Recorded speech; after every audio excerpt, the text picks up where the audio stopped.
ఛత్తీస్‌గఢ్ అడవుల్లో నారాయణపూర్‌లో పోలీసులకు, మావోయిస్టులకు మధ్య ఎన్‌కౌంటర్ జరిగినట్లు మనకు సమాచారం అందుతుంది. దాదాపు 28 మంది మావోయిస్టులు మృతి చెందారని చెప్పి ఇప్పుడు ప్రస్తుతం మనకు అందుతున్న సమాచారం.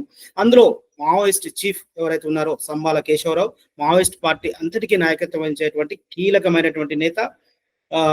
అదేవిధంగా సెంట్రల్ మిలిటరీ కమిషన్ కూడా, అంటే ఆయన వాళ్ళని నడిపేవాడు, అంటే మిలిటరీ విభాగం మొత్తం కూడా ఆయన హ్యాండ్ ఓవర్లో నడుస్తుంది. అలాంటి ముఖ్యమైనటువంటి నేత మరణించారనే వార్తలు వస్తున్నాయి. అది ఎంతవరకు నిజం?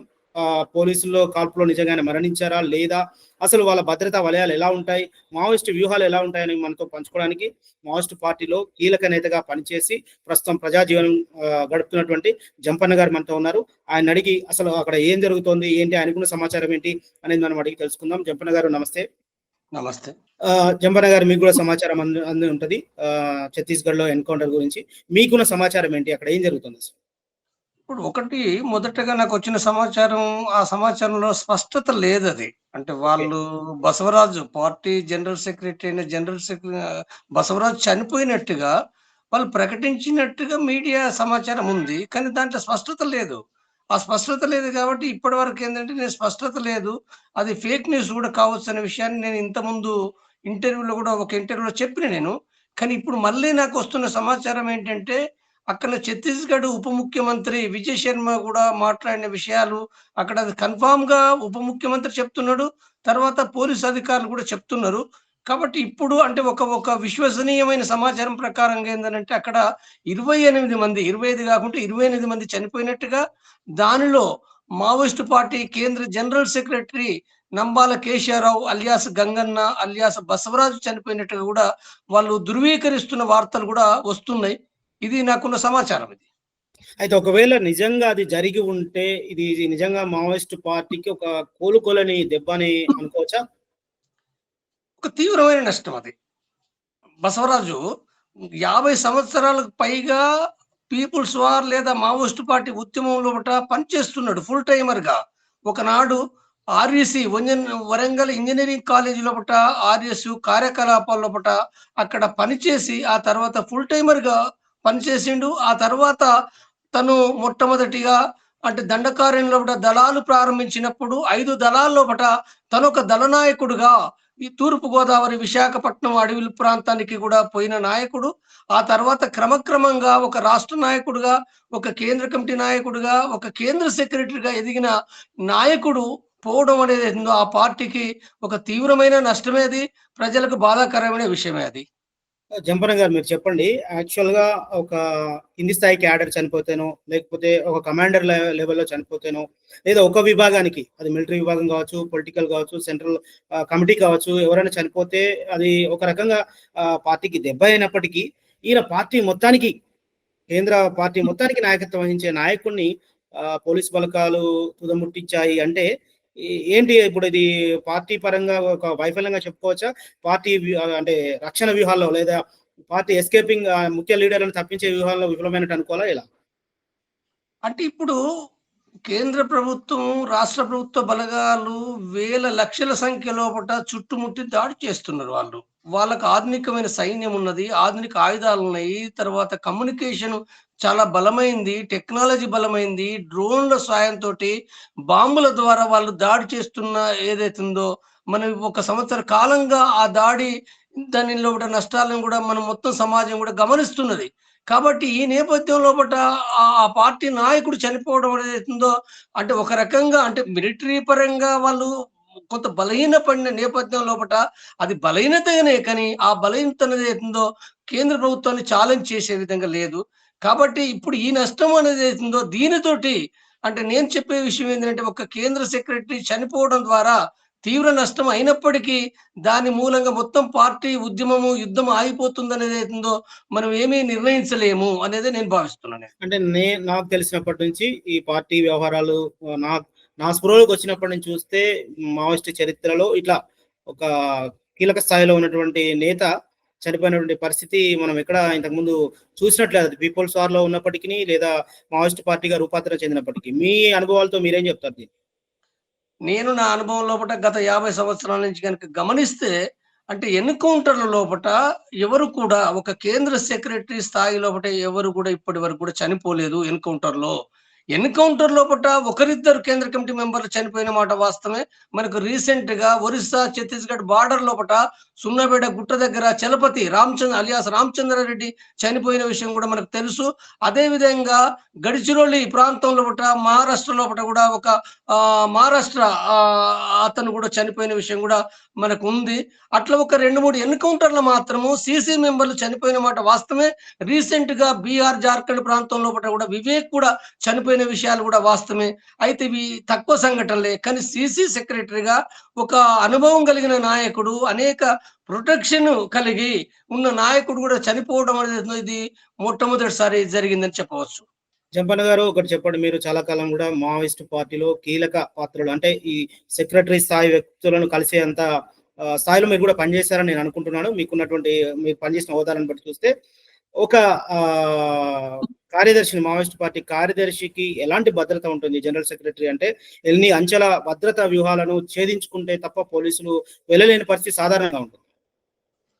ఇప్పుడు కేంద్ర సెక్రటరీ తోటి కేంద్ర కమిటీ మెంబర్స్ వివిధ సందర్భాల్లో కలియడం జరుగుతుంది.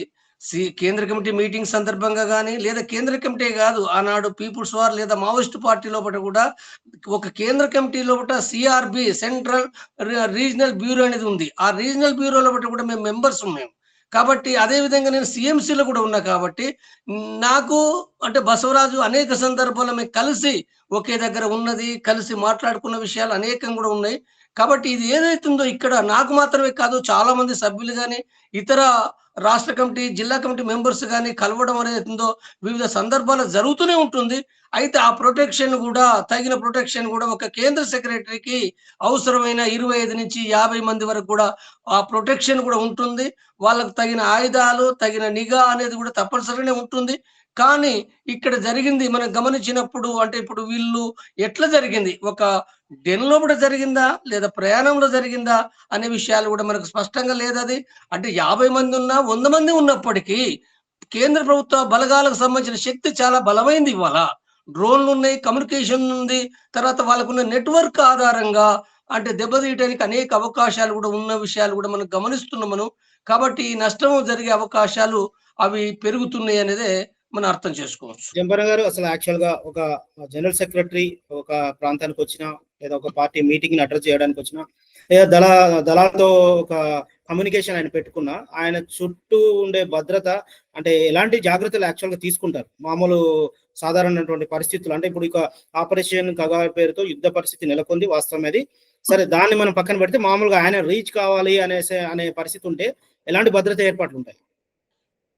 ఆయన డేరాలో ఉన్నా లేదా ప్రయాణంలో ఉన్నా ఆయనకు సంబంధించిన ఒక సంఖ్య కూడా ఏంటంటే నమ్మకమైన వారితోటి, మిలిటరీ పరంగా గట్టిగా ఉండే వారితోటి, తర్వాత దాన్ని మొత్తంగా అది ప్లాటును లేదా కంపెనీ అయితే ఆ మొత్తం దాన్ని కమాండ్ చేసే విధంగా ఒక దృఢమైన ఒక యుద్ధంలో కూడా నైపుణ్యం ఉన్న కమాండర్ ఆ కంపెనీకి ఉంటాడు. అంటే ఇప్పుడు చెప్పబడేది కూడా ఏంటంటే కాయ్ 7 కంపెనీ 7 అని దాన్ని పిలుస్తున్నారు. కంపెనీ 7 లోపల సంఖ్య 30 ఉందా 50 ఉందా నాకు తెలియదు, కానీ ఒక సంఖ్య మాత్రం తప్పనిసరిగా ఉంటది. వాళ్ళు ఒక శిక్షణ పొందిన వాళ్ళు ఖచ్చితంగా క్రమశిక్షణతోటి యుద్ధ రంగంలో నిలబడే వారితోటి ఆ సంఖ్య అనేది ఉంటది. కాబట్టి వాళ్ళ దగ్గర కూడా 50 మంది ఉన్నప్పటికీ తనకు దగ్గరగా కూడా మరొక 7 లేదా 10 మంది కూడా తనను కాపాడే ఉండే మెంబర్స్ కూడా తప్పనిసరిగా ఉంటారు. కాబట్టి అయినప్పటికీ కూడా కేంద్ర ప్రభుత్వ బలగాలు ఏవైతున్నాయో తీవ్రంగా దాడి చేస్తున్నప్పుడు దాంట్లో పూట ఒక్కొక్కసారి అక్కడ జరిగే అంటే కొన్ని పొరపాట్లు ఉండొచ్చు, కొన్ని అనుకోని కూడా కొన్ని తలెత్తే అవకాశం ఉంది. కాబట్టి అట్లా నష్టాలు కూడా జరిగే అవకాశం కూడా ఉన్నాయి. అంటే ఇప్పుడు ఇలాంటివి జరిగినప్పుడు సహజంగా తమ నాయకుని ఎస్కేప్ చేయడానికి ప్రయత్నం చేస్తారు ఎవరైనా సరే. ఆయన చుట్టూ ఉన్నటువంటి భద్రత చూసేటువంటి బాడీ గార్డ్స్ కావచ్చు, మీరు చెప్తున్నటువంటి ప్లాటూన్ కావచ్చు, కంపెనీ కావచ్చు. అంటే ఇలాంటి ఎన్కౌంటర్లు జరిగినప్పుడు మరి జరుగుతాయి అనే కోణంలో పార్టీ వ్యూహం కానీ, తప్పించుకునే వ్యూహం కానీ, లేదా ఇంకొక చోట షెల్టర్ తీసుకోవడానికి ముందస్తు ఏర్పాట్లు ఏమి ఉండవంటారా? పోలీసులు లేదంటే పోలీసులు వ్యూహాత్మకంగా అవన్నిటిని ఛేదించి ఈ ఎన్కౌంటర్ చేసి ఉండొచ్చు అనుకోవచ్చా? మనం ఎట్లా అనుకోవచ్చు ఇది? అంటే ఇప్పుడు ప్రభుత్వ బలగాలకు సంబంధించిన బలం చాలా పెరిగింది. మావోయిస్టు పార్టీ బలము బలహీనపడింది. ఇన్ఫార్మర్ నెట్వర్క్ గ్రామ గ్రామాన ఇన్ఫార్మర్ నెట్వర్క్ తయారైంది. గ్రామంలో మాత్రమే కాదు, అది దళాల లోపట ఇన్ఫిల్ట్రేషన్ అనేది కూడా తయారైన విషయం మనకు గత 2, 3 సంవత్సరాలుగా కూడా మనం అనేకమైన ఘటనలో కూడా మనం ఆ సమాచారం మనం వింటున్నాం మనం. ఆ అవును. పార్టీ కూడా కోవట్లను కూడా బయటికి పంపించింది. కొంతమందిని చంపింది. ఈ నేపథ్యం లోపట వాళ్ళు ఎన్ని జాగ్రత్తలు తీసుకున్నప్పటికీ బలహీనపడిన పరిస్థితి లోపట కూడా కోవర్ట్‌లను కూడా పంపే అవకాశం ఉంది. కోవర్ట్‌లను పంపి దాడి చేయొచ్చు. లేదా అంటే అన్నం లోపట కూడా విషం పెట్టొచ్చు. వాళ్ళు ఏమైనా చేసే అవకాశాలు గూడా ఉన్నాయి. కాదనలేం మనం. కాబట్టి ఎన్ని జాగ్రత్తలు తీసుకున్నప్పటికీ కేంద్ర ప్రభుత్వ బలం ముందట కొంత ఆ బలహీనతలు గూడా, అంటే అనివార్యమైన బలహీనతలు గూడా అక్కడ ఉన్నాయి కాబట్టి ఈ పరిస్థితి లోపట గూడా ఒక తీవ్ర నష్టాలు జరిగే అవకాశాలు గూడా కనపడుతున్నాయి. సహజంగా ఇలాంటి నిర్బంధ పరిస్థితుల్లో ఆహ్, నాయకత్వం, ముఖ్యమైన నాయకత్వం ఎక్కడైనా తలదాచుకునే అవకాశం ఉంటుంది. చాలా తక్కువ సంఖ్యతో అనేటువంటి ఒక ప్రచారం గూడా గతంలో గూడా ఉంది. అంటే ఎన్నో సందర్భాల్లో నిర్బంధం ఎదురైనా ముఖ్య నాయకులు మాత్రం చాలా సందర్భాల్లో తప్పించుకొని వెళ్ళిన పరిస్థితి ఉంది. ఈసారి అలా జరగకపోవడానికి కారణం మావోయిస్టులంతా ఏదైనా సమావేశపడ్డారా? సమావేశానికి సిద్ధమయ్యారంటారా? లేదంటే ఏం జరిగే అవకాశం ఉంది? ఇట్లా ఒక ముఖ్య లీడర్‌ని వీళ్ళంతా కలుసుకొని 28 మంది అక్కడ ఉన్నారు అంటే ఏమనుకోవచ్చండి? వాళ్ళు 25 మందే కాదు. చనిపోయింది 28 అని అంటుండ్రు. 28 కాకుండా గూడా 50 మంది ఉన్నారా? 70 మంది ఉన్నారా? వాళ్ళు ప్రయాణంలో ఉన్నారా? వాళ్ళు ఎవరెవరు ఉన్నారనే విషయం గూడా ఏందంటే మనకు ఇంకా స్పష్టమైన రిపోర్ట్స్ రాలేదు. పూర్తి రిపోర్ట్స్ రాకుండా ఇంకా ఏ రకంగా జరిగిందనే దాన్ని గూడా మనమేమి విశ్లేషించలేము అది. అంటే మనకు ప్రాథమికంగా వచ్చిన సమాచారం కాబట్టి, ఆ సమాచారం లోపట ఏ రకంగానైనా జరిగే అవకాశం అక్కడ కనపడుతుందది. ఏ రకంగా జరిగిందనేది మనకు పూర్తి రిపోర్ట్స్ వచ్చిన తర్వాత విశ్లేషించవచ్చు. అయితే ఇన్నేళ్ల మావోయిస్ట్ ఉద్యమ చరిత్రలో చూస్తే ముప్పాళ్ళ లక్ష్మణరావు అలియాస్ గణపతి ఉన్నప్పుడు ఆయన ఎక్కడ కూడా పోలీసులకు ఎదురుపడ్డట్టు గాని, ఆయన దరిదాపు చేరినటువంటి పరిస్థితి గాని ఎక్కడ కనపడలేదు గానీ, ఇప్పుడు సంబాల కేశవరావు ప్రధాన కార్యదర్శి అయిన తర్వాత ఆయనను ఎన్‌కౌంటర్ చేసే స్థాయికి పోలీసోళ్ళు వచ్చారంటే ఇక్కడ ఏమైనా తీసుకోవాల్సినటువంటి సరైన జాగ్రత్తలు తీసుకోలేదు అనుకోవచ్చా? అంటే లేదండి. ఈ లేదండి. ఇప్పుడు గణపతి సెక్రటరీగా ఉన్నప్పుడు గూడా గణపతి స్వయంగా వివిధ ఎన్‌కౌంటర్‌లు ఎదుర్కొన్నాడు. అక్కడ తను చనిపోలేదు కానీ, వివిధ ఎన్‌కౌంటర్‌లు గూడా తాను గూడా ఎదుర్కొన్నాడు. నంబాల కేశవరావు గూడా గతంలో పూట వివిధ ఎన్‌కౌంటర్‌లు ఎదుర్కొన్నాడు. వివిధ సీసీ మెంబర్‌లు గూడా ఎదుర్కొన్నారు. ఈ ఎన్‌కౌంటర్‌లు ఎదుర్కోవడం అనేదో దాదాపుగా అంటే 2012, 14 నుండి చాలా ఈ ఎన్‌కౌంటర్‌లు ఎదుర్కోవడం, సీసీ మెంబర్‌లు ఎదుర్కోవడం గూడా అనేక ఘటనలు జరిగింది. అయితే చనిపోయినయి తక్కువ. కానీ చాలా మంది ప్రతి సీసీ మెంబరు 10 లేదా 20 ఎన్‌కౌంటర్‌లు గూడా ఎదుర్కొన్న చరిత్ర గూడా ఉన్నదది. కాబట్టి ఇక్కడ మనకు జరిగింది ఏదైతుందో, అంటే గణపతికి కాలేదు, నమ్మల కేశవరావు అయిందనేదైతుందో దాన్ని ఆ రకంగా మనం సమీక్షించజేయలేం. జంపన్న గారు ఇందాక మీరు చెప్పినట్లు ఇది నిజంగా పోలీస్ రియల్ ఎన్‌కౌంటర్ అనుకుంటున్నారా? ఎందుకంటే మీరు ఎక్కువ కాలం పనిచేశారు. ఒక ప్రధాన కార్యదర్శిని కలవడం గాని, ఆయన రీచ్ అవ్వడం అంటే అంత ఈజీ కాదు అనేటువంటి వార్తలు గూడా మేము బయట వంటి వ్యక్తులుగా జర్నలిస్ట్‌గా మేము విన్నాం. దీని వెనుక కోవర్ట్ ఆపరేషన్ లాంటిది ఏదైనా ఉండే అవకాశం కూడా ఉందంటారా? అంటే ఇప్పుడు పార్టీ నాయకులు కలవడం అవకాశం లేకపోతే నడవదు గదా! పార్టీ అనేది ఏదుందో వివిధ కమిటీ మీటింగ్ లోపట కేంద్ర సెక్రటరీ గూడా పాల్గొవాల్సొస్తది. కేంద్ర నాయకులకు, రాష్ట్ర నాయకులు కలవాల్సొస్తది. ఆ సందర్భం గూడా రాష్ట్ర నాయకులతో పాటుగా జిల్లా కమిటీ నాయకులతో పాటు గూడా వాళ్ళకి సంబంధించిన కొంతమంది సభ్యులు గూడా ఉంటరు కాబట్టి, ఈ మొత్తం క్రమం లోపట ఎక్కడ ఏ పొరపాటు జరిగిందనేది ఏతుందో జరగవచ్చు. వాళ్ళు జాగ్రత్తలు గూడా తీసుకుంటుండ్రు చాలా కాలం నుంచి. కానీ అయినప్పటికి గూడా ఏ పొరపాటైనా కోవర్టు మూలంగా జరిగిందా? లేకపోతే అది వాళ్ళ యొక్క సమాచారం, వాళ్ళ ప్రయాణము అంటే బహిర్గతం కావడం గాని, లేదా వాళ్ళ డేరా ఎక్కడైతే ఉన్నారో, ఆ డేరా బహిర్గతం అయినప్పుడు అకస్మాత్తుగా రాత్రే దాడి చేయడం, అంటే రాత్రి జరగొచ్చు. అంటే నేను అంచనా వేసేది రాత్రి దాడి జరగొచ్చు అన్నది నేను ఆలోచిస్తున్నా. ఏ రకంగా అయినప్పటికి గూడా ఏందంటే, ఎక్కడో అక్కడ పొరపాటు జరగడం మూలంగానే ఆ నష్టం జరిగిందన్నది మనం భావించవచ్చు. జంపన్న గారు మీకున్నటువంటి పరిచయం ఏంటి ఆయనతో? మీరు పనిచేసినప్పుడు ఎలా ఉండేవారు? ఆయన యొక్క ఆలోచన ధోరణి కావచ్చు, ఆయన యొక్క వ్యవహార శైలి ఎలా ఉండేది పార్టీలో? నాకు గంగన్న లేదా బసవరాజుగా నాకు 1993 తర్వాత, ప్రత్యేకించి 95 తర్వాత నుంచి నాకు పరిచయం ఉంది. నేను ఉత్తర తెలంగాణలోనే పనిచేసిన. బసవరాజు మొదటగా తూర్పు గోదావరిలో పనిచేసి, ఆ తర్వాత మొత్తం దండకారణ్యానికి ఒక నాయకుడిగా, రాష్ట్ర కమిటీ మెంబర్‌గా, రాష్ట్ర సెక్రటరీగా పనిచేసిండు. సీసీ మెంబర్‌గా పనిచేసిండు. నాకు ఆ తర్వాత మేము కలియడం, ఉత్తర తెలంగాణ కలిసినాము, దండకార్యంలో కలిసినాము, వివిధ కాన్ఫరెన్స్‌లో, కాంగ్రెస్‌లో కూడా కలిసినాం. ఆ తర్వాత 2001 లోపట నేను కేంద్ర కమిటీ మెంబర్‌గా నేను అయిన తర్వాత ఒకే కమిటీ లోపట కూడా మేము కొనసాగినాము. మేము వివిధ ఏదైతే కొన్ని ఆంబుష్‌లు, కొన్ని రైడ్స్ సందర్భంగా కూడా మేము కలియడం జరిగిందది. కాబట్టి అంటే బసవరాజు సంబంధించి వచ్చినప్పుడు ఒక రకంగా ఏందంటే ఆయన ఒక మిలిటరీ రంగం లోపట ఒక నిష్ణాతుడుగా, నిపుణుడుగా ఆ మొత్తం పార్టీ లోపట కూడా ఆయన ప్రసిద్ధి చెందిండు.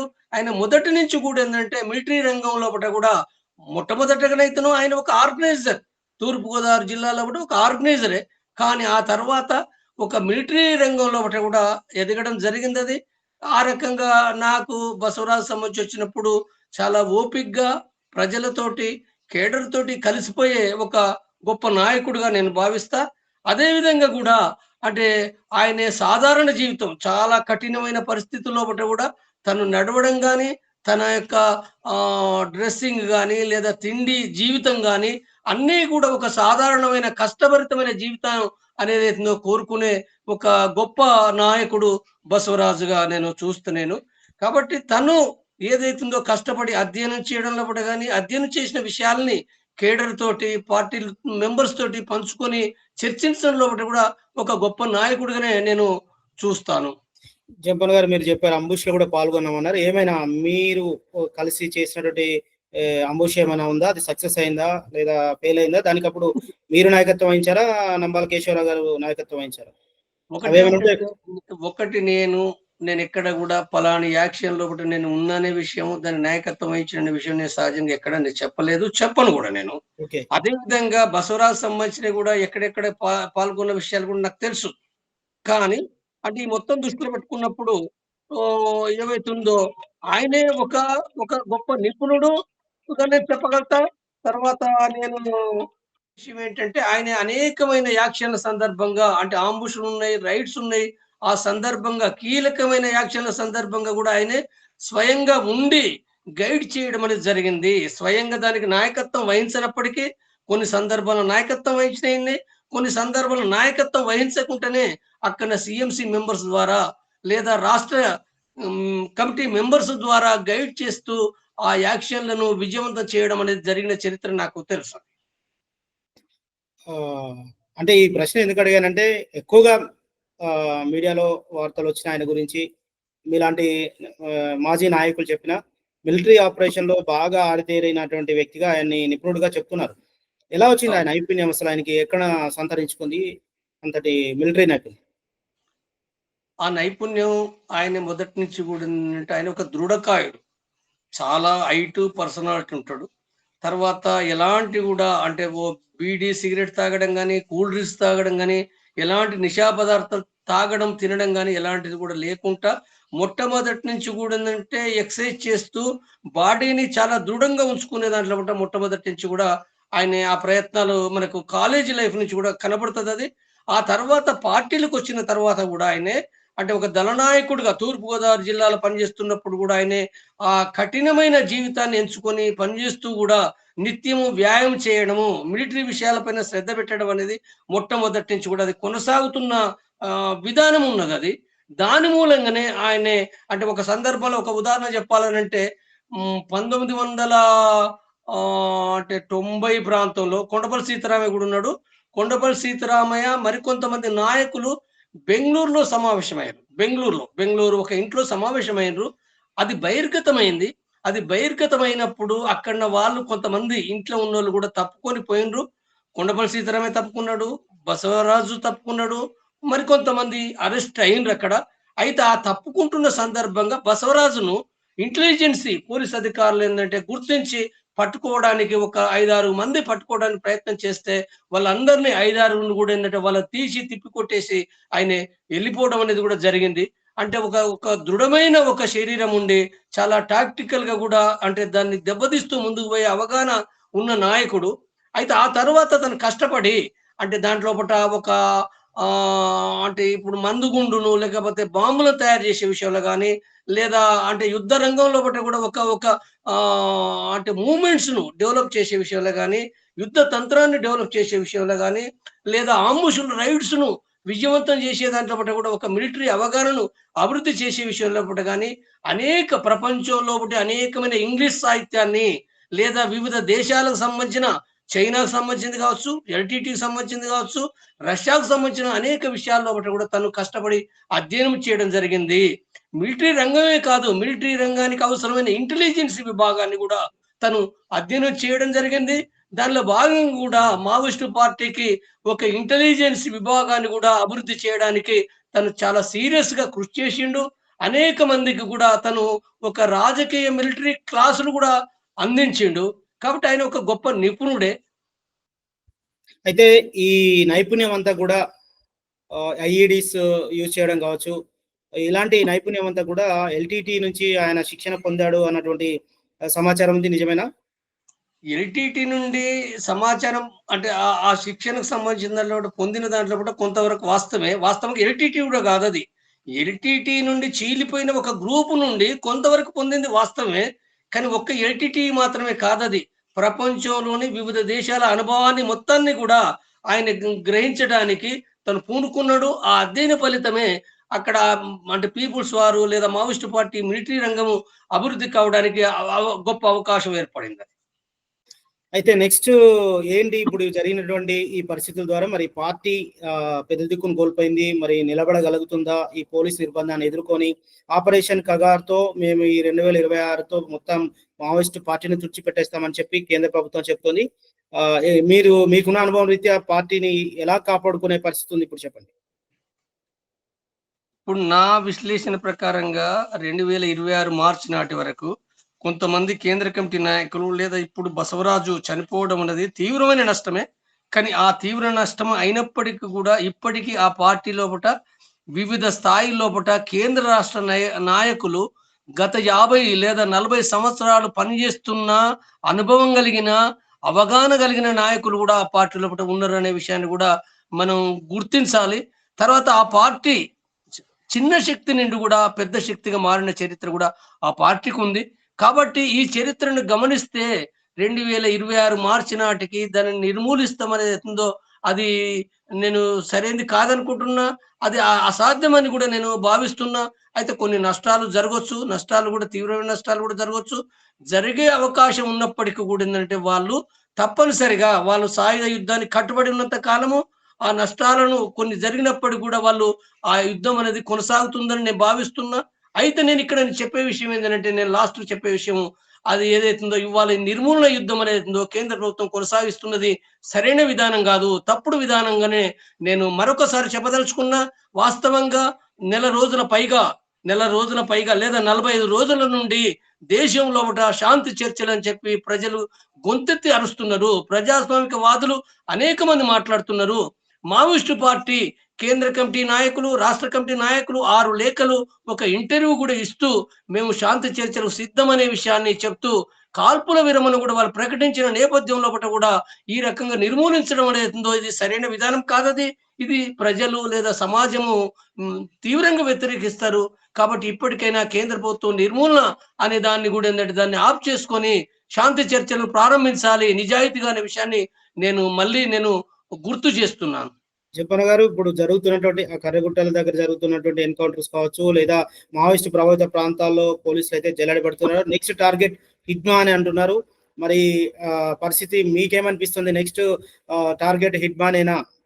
భౌతికంగా నిర్మూలించడమే ధ్యేయంగా మరి ఈ బలగాలు పెట్టుకున్నటువంటి పరిస్థితి అయితే మనకు కనిపిస్తుంది. దాన్ని మరి మావోయిస్ట్ పార్టీ నేత హిడ్మా ఎలా వచ్చారని మీరు అనుకుంటున్నారు? ఇప్పుడు టార్గెట్ పెట్టుకొని వాళ్ళేమి యాక్షన్‌లు చేయలేరండి. టార్గెట్ ప్రకారంగా మావోయిస్టులేమి దొరకరు. ఓకే. టార్గెట్ ప్రకారంగా వాళ్ళు టార్గెట్ పెట్టుకున్నారు గాబట్టి, బసవరాజ్ చనిపోయిండని టార్గెట్ పెట్టుకున్నాడు గాబట్టి, ఇడుమ చనిపోతాడనేది ఏందో అది అసాధ్యమైన విషయం అది. వేరు వేరు దళాలు, వేరు వేరు నాయకత్వం, కంపెనీలుగా వేరు వేరు ప్రాంతాల్లో కూడా సంచరిస్తారది. వాళ్ళకున్న అంటే ఒక మిలిటరీ బలగాలకున్న అవకాశాల రీత్యా ఎప్పుడు అవకాశం దొరికితే దేనిపైనైనా వాళ్ళు దాడి చేస్తారు. ఒక దళం పైన దాడి చేయొచ్చు, లేదా ఈ ప్లాటూన్ పైన దాడి చేయొచ్చు, ఇడ్మా పైన దాడి చేయొచ్చు, సీఎంసీ, సీసీ మెంబర్‌ల పైన దాడి చేయొచ్చు. కాబట్టి ఆ టార్గెట్ ప్రకారంగా నేను జరుగుతుందనేది కూడా నేను అనుకోవడం లేదు. మిలిటరీ బలగాలు కూడా ఆ రకంగా ప్రకటించడం లేదు. నెక్స్ట్ పార్టీ మావోయిస్ట్ పార్టీకి మరి నాయకత్వం వహించేది హిట్మానేనా, ఇంకా ఎవరైనా ఉన్నారా మీ ఇడుమా పరిశీలన? ఇడుమా సీసీ మెంబర్ కాదు, ఒక రాష్ట్ర కమిటీ నాయకుడు ఇడుమా. కేంద్ర కమిటీ మెంబర్స్ అనేక మంది ఉన్నారు. ఓకే. కాబట్టి మనం ఇడుమా కేంద్ర కమిటీ మెంబర్‌గా నాయకుడుగాని అనుకోవడం అనేది సరైనది కాదు. ఒకటి చెప్పండి, మీరు ఇందాక చెప్పినట్లు మావోయిస్ట్ పార్టీ అనేక విధాలుగా ఈ శాంతి చర్చలు కోరుకుంటుంది. ప్రభుత్వం వైపు నుంచి మాత్రం ఆ ప్రస్తావన రావట్లేదు. బయట పౌర సమాజం నుండి ఈ ప్రకటనకు మద్దతు ఎలా ఉంది? అనుకున్న విధంగా పౌర సమాజం మద్దతు ఇస్తున్నట్లేనా? పౌర సమాజము పార్టీలకు అతీతంగా, కులాలకు అతీతంగా, మతాలకు అతీతంగా లేదా వివిధ సంఘాలకు అతీతంగా అందరు ప్రజలు అంటే గొంతెత్తి అరుస్తున్నారు. శాంతి చర్చలు ప్రారంభించండి, మరణాలను ఆపండి, మారణకాండ సరైనది కాదు. రాజ్యాంగం ఏదైతే చెప్తుందో ప్రజాస్వామ్యం ప్రకారంగా మీరు శాంతి చర్చలను ప్రారంభించండి అని చెప్పి తీవ్రంగా ఒత్తిడి చేస్తున్నారు. కాబట్టి కేంద్ర ప్రభుత్వం ఈ దిశగా వాళ్ళు అంటే ఇప్పటికి చాలా ఆలస్యం అయిపోయింది. కాబట్టి ఇప్పటికి అంటే ఒక రకంగా ఇప్పటికైనా కేంద్ర ప్రభుత్వం ఆ నిర్ణయాలు తీసుకుంటే మంచిది అనే విషయాన్ని నేను గుర్తు చేస్తున్నాను.